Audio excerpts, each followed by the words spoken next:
Auto driver ಅವರಿಗೆ ಹೇಗೆ reach ಮಾಡ್ತಾ ಇದ್ದೀರಾ ಅಂತ ಅವ್ರಿಗೆ ಅಂತಲೇ ಸ್ಪೆಷಲ್ ಒಂದು ಪೇಡ್ ಪ್ರೀಮಿಯರ್ ಶೋ ಅರೇಂಜ್ ಮಾಡ್ತಾ ಇದ್ದೀವಿ ಸರ್ ನಾವು. ರಿಲೀಸ್ಗೂ ಬಿಫೋರ್ 1 ವೀಕು ಅಂದರೆ 19th ರಿಲೀಸ್ ಮಾಡ್ತಾ ಇದ್ದೀವಿ ನಾವು ಮೂವಿನ, June 19th.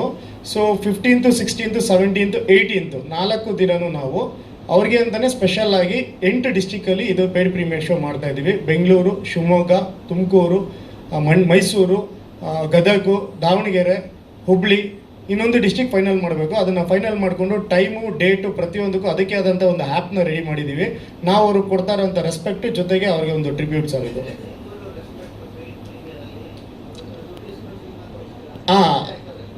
ಅದರಲ್ಲಿ ಲಾಸ್ಟಲ್ಲಿ ಇದೆ ಸರ್ ಒಂದು ಪಾಯಿಂಟು, ಏನಂತ ಹೇಳಿದ್ರೆ ಅದರಲ್ಲಿ ಲಕ್ಕಿ ಟಿಪ್ ಮಾಡ್ತೀವಿ. ಒಬ್ಬರು ಯಾರಿಗಾದ್ರೂ ನಾವು ನಮ್ಮ ಸಂಸ್ಥೆಯಿಂದ ಒಂದು ಆಟೋ ಕೊಡ್ತಾ ಇದ್ದೀವಿ ಸರ್. ಅದು ನಿಮಗೆ ಗೊತ್ತಿರುತ್ತಲ್ಲ ಸರ್, 100 ರೂಪಾಯಿ 120 ರೂಪಾಯಿ ಇಡ್ಬೋದು ನಾವು ಮ್ಯಾಕ್ಸಿಮಮ್ ಅಂತಂದರೆ. ಅದು ಇಟ್ಟರೆ ನಾವು ಥಿಯೇಟ್ರವ್ರಿಗೂ ಕೊಡಬೇಕಾಗುತ್ತೆ. ಅದರಲ್ಲಿ ಎಲ್ಲ ಪೂರ್ತಿ ನಮ್ಮ ಕೈಗಂತೂ ಬರೋದಿಲ್ಲ. ಅದು ಏನಂತ ಹೇಳಿದ್ರೆ ಫ್ರೀಯಾಗಿ ತೋರಿಸ್ತಾ ಇದ್ದೀವಿ ಬನ್ನಿ ಅಂತಂದರೆ ಅಸಡ್ಡೆ ಮಾಡಿಬಿಡ್ತಾರೆ ಸರ್ ನಮ್ಮ ಜನ. ಫ್ರೀ ಅಂತಂದ್ರೆ ಅಸಡ್ಡೆ ಮಾಡಿಬಿಡ್ತಾರೆ. ಸೊ ಅದಕ್ಕಾಗೋಸ್ಕರ ಒಂಚೂರು ಬನ್ನಿ ಸರ್ ನೀವು ನೋಡಿ, ಯಾಕೆಂದರೆ ನಾವು ಅವ್ರನ್ನ ಸೆಲೆಬ್ರಿಟಿ ಥರ ಟ್ರೀಟ್ ಮಾಡ್ತಾ ಇದ್ದೀವಿ. ನಮ್ಮ ಸಿನಿಮಾನ ಫಸ್ಟ್ ಅವ್ರಿಗೆ ತೋರಿಸಿ ಅವರಿಂದ ನಾವು ಬರೋವಂಥ ರಿವ್ಯೂಸ್ನ ಅದನ್ನು ಲೈವ್ ಆಗಿ ಅಲ್ಲೇ ರಿವ್ಯೂಸ್ ಕಲೆಕ್ಟ್ ಮಾಡಿಕೊಂಡು ಅಲ್ಲಿಂದನೇ ರಿವ್ಯೂಸ್ ಪ್ಲೇ ಮಾಡ್ತೀವಿ ಸರ್. ಸೊ ಹಾಗಾಗಿ ಇದನ್ನು ಆದಷ್ಟು ಬೇಗ ಆ್ಯಪ್ ರಿಲೀಸ್ ಮಾಡ್ತಾ ಇದ್ದೀವಿ. ನೆಕ್ಸ್ಟ್ ನಾವು ಎಲ್ಲೆಲ್ಲಿ ಹೋಗ್ತಾ ಇದ್ದೀವಿ ಗ್ರೌಂಡ್ ರಿಯಾಲಿಟಿನಲ್ಲಿ ಅಲ್ಲಿ ಅವ್ರಿಗೆ ತೋರಿಸಿ ಎಜುಕೇಟ್ ಮಾಡ್ತಾ ಇದ್ದೀವಿ ಸರ್ ಅದ್ರ ಬಗ್ಗೆ.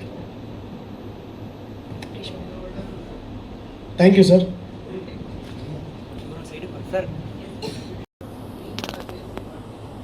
ಹಾಂ ಸರ್, ಹೌದು ಸರ್. ಇದರಲ್ಲಿ ಒಂದೇ ಸಿಂಪಲಾಗಿ ಸ್ಟಾರ್ಟ್ ಮಾಡ್ತೀನಿ ಸರ್ ನಾನು. ದುಡ್ಡಿದ್ದವನಲ್ಲ ಗುರು ದೊಡ್ಡ ಮನ್ಸ ಇರೋನೇ ದೊಡ್ಡ ಮನ್ಸ. ಇದು ನಮ್ಮದು ಮೇಯ್ನ್ ಥೀಮ್ ಇಟ್ಕೊಂಡಿರೋದು. ಈಗ ನಾವೇನಂತಂದರೆ ದುಡ್ಡಿರೋರು, ಕೋಟ್ಯಾಧೀಶ್ವರರು ಅಥವಾ ಪ್ರಭಾವಿ ವ್ಯಕ್ತಿಗಳನ್ನ ನಾವು ದೊಡ್ಡ ಮನುಷ್ಯರು ಅಂತೀವಿ. ಸೊ ಅದು ಭಯದಿಂದ ಹೇಳೋವಂಥದ್ದು. ಆದರೆ ಪ್ರೀತಿಯಿಂದ ಹೇಳೋವಂಥದ್ದು, ಮಗ ಇವನು ಒಳ್ಳೆ ಮನಸ್ಸಿರೋ ವ್ಯಕ್ತಿ ಕಣ, ಇವನು ತುಂಬ ದೊಡ್ಡ ಮನುಷ್ಯ ಕಣ ಇವನು ಅಂತ ಪ್ರೀತಿಯಿಂದ ಹೇಳ್ತೀವಿ. ಅದೇ ಸರ್, ನಾವು ಅದೇ ರೀತಿ ಹೇಳ್ತಾ ಇದ್ದೀವಿ. ಬಟ್ ಜಾಸ್ತಿ ಒಂದು ಏನು ಮೆಜಾರಿಟಿ ಅಂತ ಕ್ಯಾಲ್ಕುಲೇಟ್ ಮಾಡಿದಾಗ ನಾವು ಮೋಸ್ಟ್ ಆಫ್ ದ ಪೀಪಲ್ಸಿಗೆ ನಾವು ಅದನ್ನೇ ಅಲ್ವಾ ಸರ್ ಹೇಳೋದು, ದುಡ್ಡಿರೋರಿಗೆ ಹೇಳ್ತಾರೆ ಅಂತ. ಸೊ ಆದರೆ ಅದಲ್ಲ, ಇದು ನಮ್ಮ ಸಿನಿಮಾದಲ್ಲಿ ಒಂದು ನೀಟಾಗಿ ತೋರಿಸ್ತಾ ಇರೋದು ಏನಂತ ಹೇಳಿದ್ರೆ, ಒಂದು ಒಳ್ಳೆ ಮನಸ್ಸಿರೋ ಅಂಥ ವ್ಯಕ್ತಿಗಳು ಎಲ್ಲ ಸೇರಿದಾಗ ಒಂದು ಒಳ್ಳೆ ದೊಡ್ಡ ಮನುಷ್ಯ ಸಿನಿಮಾ ಆಗುತ್ತೆ ಅನ್ನೋದು.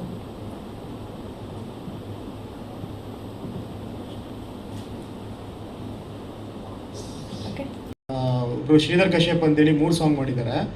ಇನ್ನೊಬ್ರು ಬಂದು ಅಲೆಕ್ಸ್ ಅಂತ, ಅವರು 2 ಸಾಂಗ್ ಮಾಡಿದ್ದಾರೆ. ಈ ಸಾಂಗ್ ಸ್ಪೆಷಲಿ ಅಲೆಕ್ಸ್ ಸರ್ ಮಾಡಿರೋದು. ಅವ್ರ ಕಾರಣಾಂತರದಿಂದ ಬರೋಕ್ಕಾಗಲಿಲ್ಲ. ಯಾಕೆ ಅಂತಂದರೆ ಈ ಸಾಂಗ್ ಬೆಳಿಗ್ಗೆ 6 ಗಂಟೆಗೆ ರೆಡಿ ಆಗಿರೋದು. ಇವಾಗೇನು ನಾವು ನೋಡ್ತಾ ಇದ್ದೀವಿ, ಬೆಳಿಗ್ಗೆ 6 ಗಂಟೆಗೆ ಪ್ರಿಪೇರ್ ಆಗಿ ರೆಡಿಯಾಗಿ ಬಂದಿದ್ದು. ಸೊ ಹಾಗಾಗಿ ಅವರು ಪಾಪ ಬರ್ತಾ ಇದ್ದೀನಿ ಅಂತ ಹೇಳ್ತಾನೆ ಇದ್ದಾರೆ. ಬರೋಕ್ಕಾಗಲಿಲ್ಲ, ಕ್ಷಮೆ ಇರಲಿ. ಸೊ ಆ ಥರ ಬೇರೆ ಇನ್ನೇನಿಲ್ಲ ಸರ್. ಆಮೇಲೆ ಅಲೆಕ್ಸ್ ಸರ್ಗೆ ಥ್ಯಾಂಕ್ಸ್ ಹೇಳೋದಕ್ಕೆ ಇಷ್ಟಪಡ್ತೀನಿ. ನೈಟೆಲ್ಲ ಕೆಲಸ ಮಾಡಿ ನಮಗೆ ಔಟ್ಪುಟ್ ಕೊಟ್ಟಿರೋದಕ್ಕೋಸ್ಕರ ಸರ್. ಸರ್ ಬಾಲರಾಜವಾಡಿ ಸರ್ ಇದ್ದಾರೆ, ಹುಲಿ ಕಾರ್ತಿಕ್ ಸರ್ ಇದ್ದಾರೆ, ಆಮೇಲೆ ಮಂಡ್ಯ ಸಿದ್ದು ಅವರು ಇದ್ದಾರೆ, ಅಂಜು ಮೇಡಮ್ ಇದ್ದಾರೆ, ಅಂಜು ಮಲಯಾಳಿ ಅಂತ ಅಂದ್ಬಿಟ್ಟಿದ್ದಾರಲ್ಲ ಮೇಡಮ್ ಅವರು ಇದ್ದಾರೆ. ಸಣ್ಣ ಪುಟ್ಟ ಕ್ಯಾರೆಕ್ಟರ್ ಬಂದು ಹೋಗಿರೋಂಥವ್ರು ತುಂಬ ಜನ ಇದ್ದಾರೆ sir. Okay, thank you. But ಒಂದೇನಂದರೆ ಹಾಡು ಎಲ್ರಿಗೂ ಇಷ್ಟ ಆಯಿತು ಹೇಳಿ. ದೊಡ್ಡ ಮನುಷ್ಯ ದೊಡ್ಡದಾಗಿದೆ, ಒಳಗಡೆ ಕಂಟೆಂಟು ತುಂಬ ದೊಡ್ಡದಾಗಿದೆ.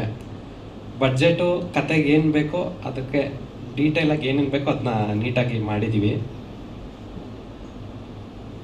ತುಂಬ ಒಳ್ಳೊಳ್ಳೆ ಕಂಟೆಂಟ್ಸು ಜನಕ್ಕೆ ರೀಚ್ ಆಗಬೇಕು. ಯಾಕಂದರೆ ಒಂದು ಸಿನಿಮಾ ಮಾಡೋದು ತುಂಬ ಕಷ್ಟ ಇದೆ.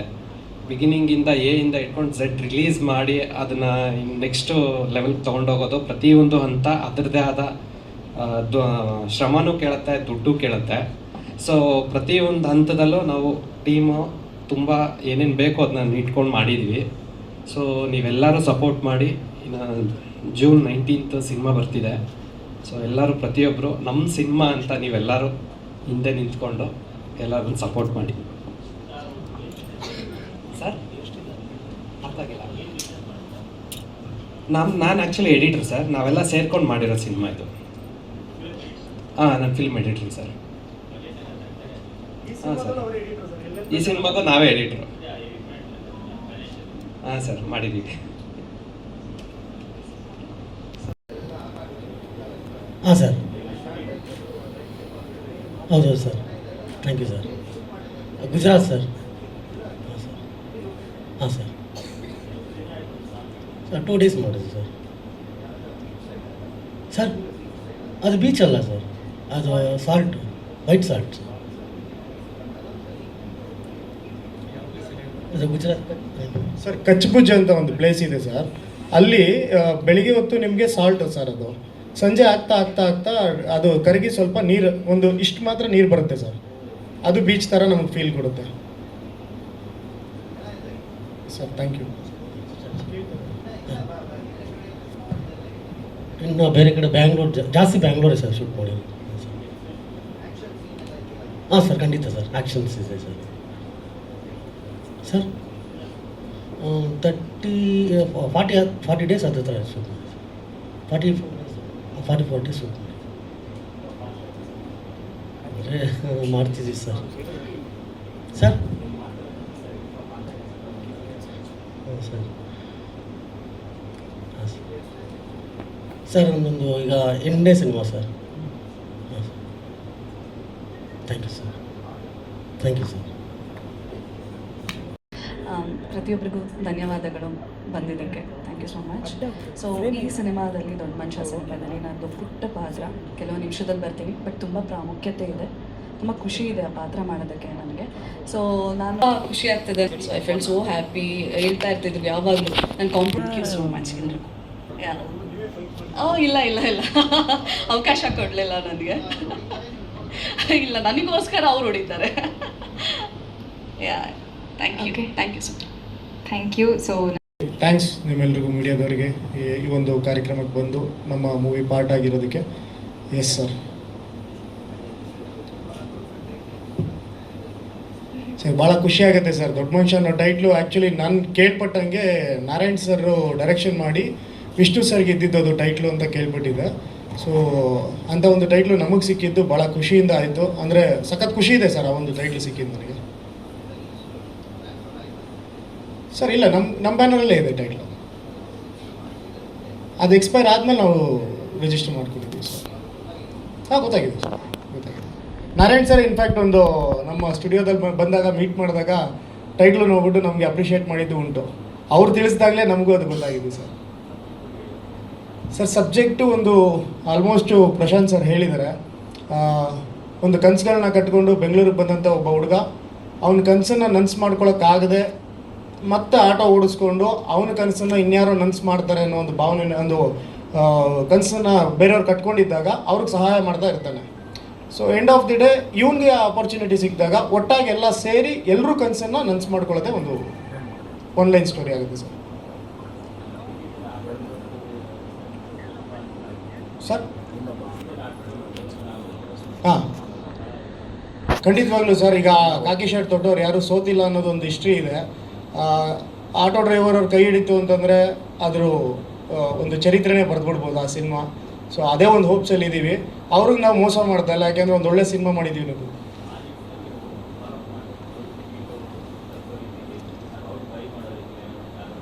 100% ಸರ್. ನಾವು ಇವಾಗ ಗ್ರೌಂಡ್ ವರ್ಕ್ ಅಂತ ಏನು ಮಾತಾಡ್ತಾ ಇದ್ವಿ ನಾವು, ಫಸ್ಟ್ ನಾವು ಟಾರ್ಗೆಟ್ ಮಾಡಿರೋದೇ ಅವ್ರನ್ನ. ಫಸ್ಟ್ ಅವ್ರನ್ನೇ ರೀಚ್ ಆಗ್ತಾ ಇದ್ದೀವಿ. ಅವ್ರಿಗೆ ನಮ್ಮ ಸಾಂಗ್ಸ್ ಆಗಿರ್ಬೋದು, ನಮ್ಮ ಕಂಟೆಂಟ್ ಬಗ್ಗೆ ಆಗಿರ್ಬೋದು, ಅಥವಾ ನಮ್ಮ ಸಿನಿಮಾ ಬಗ್ಗೆ ಆಗಿರ್ಬೋದು, ಅದನ್ನು ನೀಟಾಗಿ ಎಜುಕೇಟ್ ಮಾಡ್ತಾ ಇದ್ದೀವಿ ಸರ್. ಇದು ಯಾವುದೇ ಚೀಪ್ ಗಿಮಿಕ್ ಮಾಡ್ಕೊಳ್ಳೋದೆ ಅವ್ರ ಹತ್ರ ಸ್ಟ್ರೈಟ್ ಅವೇ ಹೋಗಿ ನಮ್ಮ ಸಿನಿಮಾದಲ್ಲಿ ಏನಿದೆ ಅದನ್ನೇ ನಾವು ಪ್ರೆಸೆಂಟ್ ಮಾಡ್ತಾ ಇದ್ದೀವಿ ಸರ್.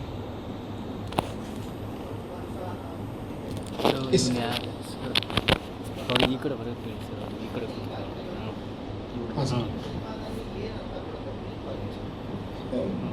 ಬ್ರೀಫ್ ಆಗಿ ಅಂದರೆ ಸರ್ ಗುಡ್ ಲಾಸ್ಟ್ ವೀಕ್ ತಾನೇ ಬಂತು ನಮಗೆ. Sir you are not audible. ಹಾಂ, ಹೌದು ಮಾಡಿದ್ದೀವಿ. ಈಗ ಆಲ್ರೆಡಿ ಈಗ ಆಡಿಯೋ ರೈಟ್ಸಿಂದ ಸ್ಟಾರ್ಟ್ ಮಾಡಿದ್ದೀವಿ. ಮತ್ತು ಫಿಲ್ಮ್ ಬಿಸ್ನೆಸ್ ಅಂದರೆ ಪೋಸ್ಟ್ ರಿಲೀಸ್ ಏನಿರುತ್ತೆ ಫಿಲ್ಮ್ ಬಿಸ್ನೆಸ್, ಸೊ ಅದಕ್ಕೂ ಆಗಲೇ ನಾವು ಫ್ರೇಮ್ ವರ್ಕ್ ಮಾಡಿ ಅಪ್ರೋಚಸ್ ಮಾಡ್ತಾ ಇದ್ದೀವಿ ಆಲ್ರೆಡಿ. ಅಂದರೆ ಗ್ರ್ಯಾಜುವಲಾಗಿ ಅಪ್ಡೇಟ್ ಮಾಡ್ತಾ ಇರ್ತೀವಿ. ನಮ್ಮ ಸಿನಿಮಾದು ರೆಪ್ಯುಟೇಷನ್ ಏನು ಅಂತ ನೋಡಿ. ನಮ್ಮ ಇಂಡಸ್ಟ್ರಿ ಸೋಲ್ತಾ ಇರೋದು ರೆಪ್ಯುಟೇಷನ್ನ ಕ್ರಿಯೇಟ್ ಮಾಡೋದ್ರಲ್ಲಿ. So we are working on creating the reputation towards the brand. ಅದಾಗಬೇಕು. ನಮ್ಮ ಕನ್ನಡ ಇಂಡಸ್ಟ್ರಿಯಲ್ಲಿ ಅದು ವ್ಯವಸ್ಥಿತವಾಗಿ ಆಗ್ತಾ ಇಲ್ಲ ಸರ್. ಈಗ ಆಸ್ ಎ ಡಿಸ್ಟ್ರಿಬ್ಯೂಟರ್ ಆಗಿ ನಾನು ಬರೀ ಡಿಸ್ಟ್ರಿಬ್ಯೂಟರ್ ಆಗಿ ವರ್ಕ್ ಮಾಡ್ತಿದ್ದೇವೆ ಹೊರತು ನಮ್ಮ ಗಾಂಧಿನಗರದಲ್ಲಿ ಒಂದು ಸಿನಿಮಾಗೆ ರೆಪ್ಯುಟೇಷನ್ ಹೆಂಗೆ ಬಿಲ್ಡ್ ಮಾಡಬೇಕು ಅನ್ನೋದ್ರ ಬಗ್ಗೆ ಯಾರೂ ವರ್ಕ್ ಮಾಡ್ತಾ ಇಲ್ಲ. ಈಗ ನೋಡಿ, ನಮಗೆ ಈಗ ನೆಟ್ಫ್ಲಿಕ್ಸಿಗೆ ನಮ್ಗೆ ಎಂಟ್ರಿನೇ ಇಲ್ಲ ಕನ್ನಡಕ್ಕೆ, ಬಟ್ ಅಮೆಝಾನ್ಗಿದೆ. ಬಟ್ ಎಲ್ಲ ಟೈಟಲ್ಗೆ ಆಗ್ತಾ ಇಲ್ಲ. ದೊಡ್ಡ ದೊಡ್ಡ ಹೀರೋಗಳದ್ದು ಸಿನಿಮಾಗಳ್ನು ಅವ್ರು ರಿಜೆಕ್ಟ್ ಮಾಡ್ತಾರೆ. ಏನಕ್ಕೆ ಅಂತಂದರೆ ಸೈಂಟಿಫಿಕ್ ಅಪ್ರೋಚ್ ಇಲ್ಲ ಅಂತ. ಈಗ ಅಟ್ಲೀಸ್ಟ್ ಮಿನಿಮಮ್ ಒಂದು ಪೇಪರ್ ರಿವ್ಯೂಸ್ ಬರೆಸ್ಬೇಕು ಅಂತ ಇರುತ್ತೆ. ಪಾಪ ಸಿನಿಮಾದವ್ರಿಗೆ ಗೊತ್ತೇ ಇರೋದಿಲ್ಲ, ಬರ್ತಾರೆ ಅಮೆಝಾನಿಗೆ ಮಾಡಿಸ್ಕೊಡಿ ಅಂತ ಬರ್ತಾರೆ. ಕ್ರೈಟೀರಿಯಾ ಅದು ಮೀಟೇ ಆಗಲ್ಲ ಸರ್. ಈಗ IMDb ಇಂದ ಹಿಡಿದು ಪ್ರತಿಯೊಂದು ವೆಬ್ಸೈಟಲ್ಲೂ ನಮ್ಮದು ನೀಟಾಗಿ ಗೊತ್ತಾಗಬೇಕು. ಯಾಕಂದರೆ ಸಿನಿಮಾ ಬಿಸ್ನೆಸ್ ಮಾಡೋರು ಯಾರು ಕನ್ನಡದವರಲ್ಲ, ಎಲ್ಲ ಮುಂಬೈ ಬೇಸ್ ಇರುತ್ತೆ, ಎಲ್ಲ ಚೆನ್ನೈ ಬೇಸ್ ಇರುತ್ತೆ, ಅವರಿಗೆ ಕನ್ನಡ ಗೊತ್ತಿರಲ್ಲ. ನಾವಿಲ್ಲಿ 1000 ಆರ್ಟಿಕಲ್ಸ್ ಬರ್ಸೋದ್ರು ಕನ್ನಡದಲ್ಲಿ, ಅದು ನಮ್ಮ ಪ್ರೇಕ್ಷಕರಿಗೋಸ್ಕರ ಮಾಡಿರ್ತೀವಿ. ಅದು ಬಿಸ್ನೆಸ್ ಅಂತ ಮಾಡಬೇಕಂತಂದರೆ ಅದಕ್ಕೆ ಅಂತ ಒಂದು ಸ್ಟ್ರಾಟಜಿ ಇದೆ. ಸೊ ಅದನ್ನು ಗೈಡ್ ಮಾಡೋದಕ್ಕೆ ನಾವಿರೋದು. ಸೊ ನಾವು ಮಾಡ್ತಾ ಇದ್ದೀವಿ. ಸೊ ಅವರು ನಮಗೆ ತುಂಬ ಚೆನ್ನಾಗಿ ಇದನ್ನು ಅಂದರೆ ಸಪೋರ್ಟ್ ಮಾಡ್ತಾ ಇದ್ದಾರೆ sir. Piracy not at all A issue ಇವಾಗ, ಯಾಕಂದರೆ ನಮಗೆ ಒಳ್ಳೊಳ್ಳೆ ಸಂಸ್ಥೆಗಳು ಬಂದಿದ್ದಾವೆ. ನಾವು ಆ್ಯಂಟಿ ಪೈರಸಿನ ತುಂಬ ವ್ಯವಸ್ಥಿತವಾಗಿ ನಾವು ಅದನ್ನು ಹ್ಯಾಂಡ್ಲ್ ಮಾಡ್ತಾ ಇದ್ದೀವಿ. ಎಷ್ಟೇ ದೊಡ್ಡ ಪ್ರಾಜೆಕ್ಟ್ ಇರಲಿ ಸರ್, ಎಷ್ಟೇ ಲಕ್ಷ ಲಿಂಕ್ಸ್ ಇರಲಿ, ಅದನ್ನು ಹುಡುಕಿ ಡಿಲೀಟ್ ಮಾಡೋ ಅಂಥ ಟೆಕ್ನಾಲಜಿ ನಮಗಿದೆ. ವೆಂಡರ್ಸ್ ಇದ್ದಾರೆ ನಮ್ಮ ಬೆಂಗಳೂರಿನಲ್ಲೇ ಅಂಥ ಒಳ್ಳೆ ಕಂಪ್ನಿಗಳು ಮಾಡ್ತಾ, ಐಪ್ಲೆಕ್ಸ್ ಥರದ ಕಂಪ್ನಿ ತುಂಬ ವ್ಯವಸ್ಥಿತವಾಗಿ ಮಾಡ್ತಾ ಇದ್ದಾರೆ. ಸೊ ಅವ್ರನ್ನ ನಾವು ಆಸ್ ಎ ಪೋಸ್ಟ್ ಮ್ಯಾನ್ ಆಗಿ ನಾನು ಅವ್ರನ್ನ ಲಿಂಕ್ ಮಾಡ್ತೀನಿ, ಯಾರ ಹತ್ರ ಹೋದರೆ ಬೆಸ್ಟ್ ಸರ್ವಿಸ್ ಸಿಗುತ್ತೆ ನಿಮಗೆ ಅನ್ನೋದು. ಸೊ ಇದು ಆಗ್ತಾ ಇದೆ ಇವಾಗ ನಮ್ಮ ಸಂಸ್ಥೆ ಮೂಲಕ ಸರ್. ಇಲ್ಲ, ನಾನು ಸುಮಾರು ದೊಡ್ಡ ಕಂಪ್ನಿಗಳ ಜೊತೆ ವರ್ಕ್ ಮಾಡಿದೆ. ನಾನು ನಿಖಿಲ್ ಕುಮಾರಸ್ವಾಮಿ ಅವರು ಸಿನಿಮಾಯಿಂದನೇ ಬಂದಿದ್ದು. ಆಮೇಲೆ ನಾನು ರಾಬರ್ಟ್ ವರ್ಕ್ ಮಾಡಿದ್ದೆ ಸ್ಟ್ರಾಟಜಿಸ್ಟ್ ಆಗಿ. ಆಮೇಲೆ ಜಾಕ್ ಮಂಜು ಸರ್ ಜೊತೆ ಒಂದು 20 ಸಿನಿಮಾ ಡಿಸ್ಟ್ರಿಬ್ಯೂಟ್ ಮಾಡಿದ್ವಿ. ಸೊ ಅವ್ರ ಸಂಸ್ಥೆಯಲ್ಲಿ ನಾನು ಮ್ಯಾನೇಜರ್ ಆಗಿಬಿಟ್ಟು.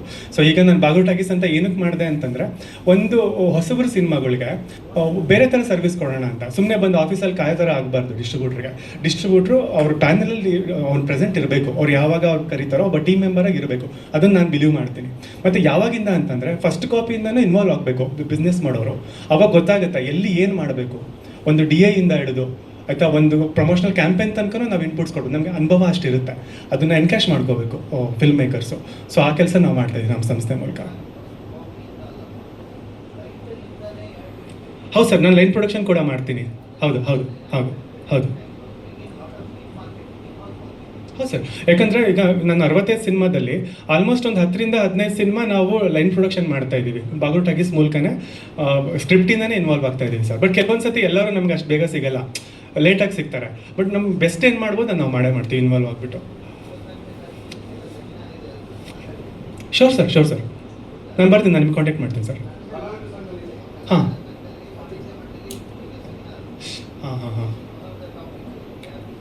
ಶೋರ್ ಸರ್ ಅಟೆಂಡ್ ಮಾಡ್ತೀನಿ. Sure thank you. ಊರಿಂದ ಮಾತು ಸ್ಟಾರ್ಟ್ ಮಾಡ್ತಾ ಇದ್ರು. ಲಾಸ್ಟ್ ಪ್ರೆಸ್ ಮೀಟಲ್ಲಿ ಮಿಸ್ ಆಯಿತು. ಸೊ ಇವಾಗ ಒಂದು ಮಾತಾಡೋಕ್ಕೆ ಅವಕಾಶ ಅಂತ ಅನ್ಕೊತೀನಿ.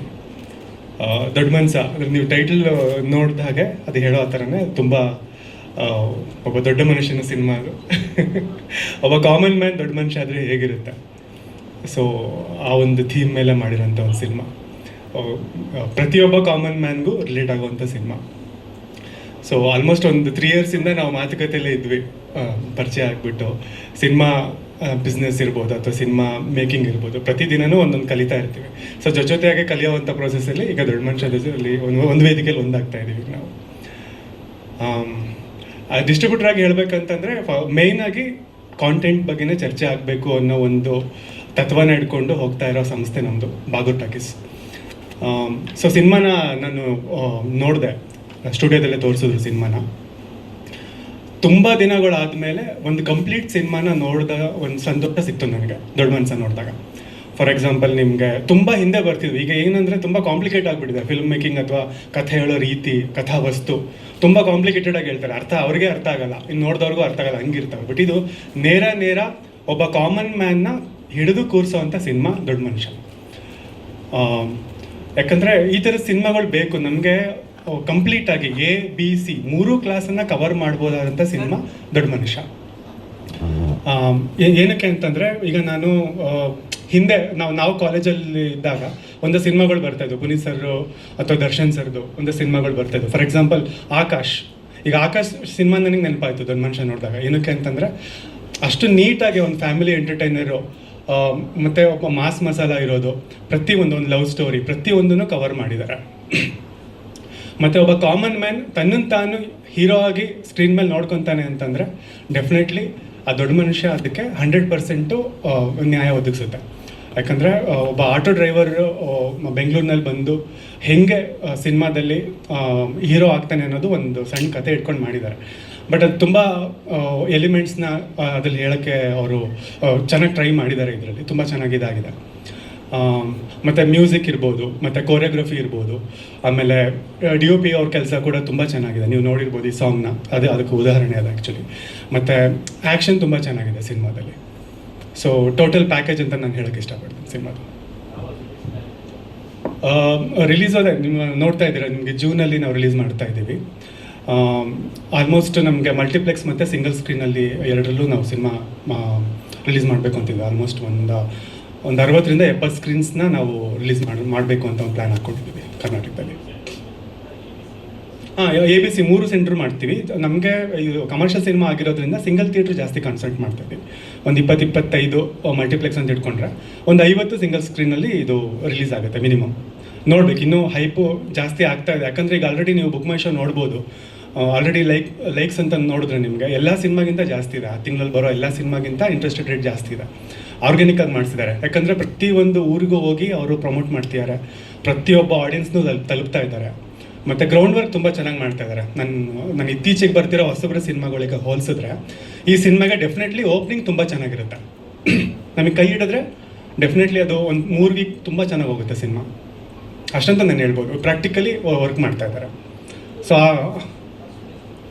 ಇಲ್ಲ, ಇದು ಮೋಸ್ಟ್ಲಿ ನಂದು 18ನೇ ಸಿನಿಮಾ ಇದು. ಸೊ ನಮ್ಮ ಬಾಗೂರು ಟಾಕೀಸಿಂದ. ಬಟ್ ಎಲ್ಲ ಸಿನಿಮಾಗಿಂತ ನನಗೆ ಈ ಸಿನಿಮಾ ತುಂಬ ಮುಖ್ಯ. ಏನಕ್ಕೆ ಅಂತಂದರೆ ತುಂಬ ಎಕ್ಸ್ಪೆಕ್ಟೇಷನ್ಸ್ ಇದೆ ಈ ಸಿನಿಮಾ ಮೇಲೆ. ಈಗ ಆಲ್ರೆಡಿ ನೀವು ನಾನು ಹೇಳ್ದಂಗೆ ಎಲ್ಲ ಕಡೆ ಒಂದು ಹೈಪ್ ಕ್ರಿಯೇಟ್ ಆಗ್ತಾ ಇದೆ. ಸೊ ಅದು ಹೋಗ್ತಾ ಇನ್ನೂ ಜಾಸ್ತಿ ಆಗುತ್ತೆ. ಯಾಕಂದರೆ ಇವಾಗ ಡೇಟ್ ಅನೌನ್ಸ್ ಮಾಡಿದ್ಮೇಲೆ ಇನ್ನೂ ಅಗ್ರೆಸಿವ್ ಆಗಿ ಹೋಗ್ತಾ ಇದ್ದಾರೆ ಪ್ರಮೋಷನ್ಸ್ ವೈಸು. ಮತ್ತು ತುಂಬ ಇದನ್ನು ಹಾಕ್ಕೊಂಡಿದ್ದಾರೆ ಅವರು, ಅಂದರೆ ಜನಗಳಿಗೆ ತಲುಪೋದಕ್ಕೆ, ಅವ್ರನ್ನ ಹೆಂಗೆ ಥಿಯೇಟ್ರಿಗೆ ಕರೆಸಬೇಕು ಅನ್ನೋದಕ್ಕೆ ಒಂದು ಒಳ್ಳೆ ಫ್ರೇಮ್ ವರ್ಕ್ ಹಾಕೊಂಡು ವರ್ಕ್ ಮಾಡ್ತಾ ಇದ್ದಾರೆ ಟೀಮ್ ಅವರು. ಸೊ ನಿಮಗೆ ಒಳ್ಳೇದಾಗಲಿ, ಆಲ್ ದ ಬೆಸ್ಟ್. ಡೆಫಿನೆಟ್ಲಿ ಈಗ ಒಂದು ಸಂಸ್ಥೆನ ಈಗ ಬಾಗೂರು ಟಾಕೀಸ್ ಅಂತ ಬಂದರೆ ಈಗ ನಂದು ಒಂದು 60 ಸಿನಿಮಾ ಎಕ್ಸ್ಪೀರಿಯನ್ಸ್ ಇದೆ, ಒಂದು 60ರಿಂದ 70 ಸಿನಿಮಾ ಎಕ್ಸ್ಪೀರಿಯನ್ಸ್ ಇದೆ ಬೇರೆ ಸಂಸ್ಥೆಗಳ ಜೊತೆ ವರ್ಕ್ ಮಾಡಿ. ಬಟ್ ಈಗ ಒಂದು ಸಂಸ್ಥೆನ ಕಟ್ಟಿ ನಿಲ್ಲಿಸ್ಬೇಕಂದ್ರೆ ಒಂದು ಒಳ್ಳೆ ಪ್ರಾಜೆಕ್ಟ್ ತುಂಬ ಮುಖ್ಯ. ಸೊ ಆ ಥರದ್ದು ಒಂದು ಒಳ್ಳೆ ಪ್ರಾಜೆಕ್ಟ್ ನನಗೆ ದೊಡ್ಡ ಮನುಷ್ಯ ತುಂಬ ಪ್ರೆಸ್ಟೀಜಿಯಸ್ ಆಗಿ ತೊಗೊಂಡಿದ್ದೀನಿ ನಾನು. ಮತ್ತು ಅಷ್ಟೇ ನಾವು ತುಂಬ ಎಫರ್ಟ್ ಹಾಕ್ಬಿಟ್ಟು ವರ್ಕ್ ಮಾಡ್ತಾ ಇದ್ದೀವಿ ಟೀಮ್ ಆಗಿ. ಡಿಸ್ಟ್ರಿಬ್ಯೂಟ್ರು, ಪ್ರೊಡ್ಯೂಸರು, ಹೀರೋ ಅಂತ ಅಲ್ಲ, ನಾವು ಟೀಮಾಗಿ ಕೂತ್ಕೊಂಡು ಗಂಟೆಗಟ್ಟಲೆ ಡಿಸ್ಕಸ್ ಮಾಡ್ತೀವಿ. ಎಲ್ಲಿ ಈಗ ಆಫೀಸಿಗೆ ಬಂದು ಕಾಯಬೇಕು ಅನ್ನೋದಿಲ್ಲ, ಎಲ್ಲಿ ಸಿಗ್ತೀವೋ ಅಲ್ಲಿ. ಊಟ ಅಂದರೆ ಊಟ ಮಾಡ್ಕೊಂಡು ಡಿಸ್ಕಸ್ ಮಾಡ್ತೀವಿ. ಯಾಕಂದ್ರೆ ಕಲಿತಾ ಇದ್ದೀವಿ ಸಿನಿಮಾನ. ಸೊ ಅದು ಏನೋ ಒಂದು ಮ್ಯಾಜಿಕ್ ಆಗುತ್ತೆ ಅನ್ನೋ ನಂಬಿಕೆ ನಮಗಿದೆ.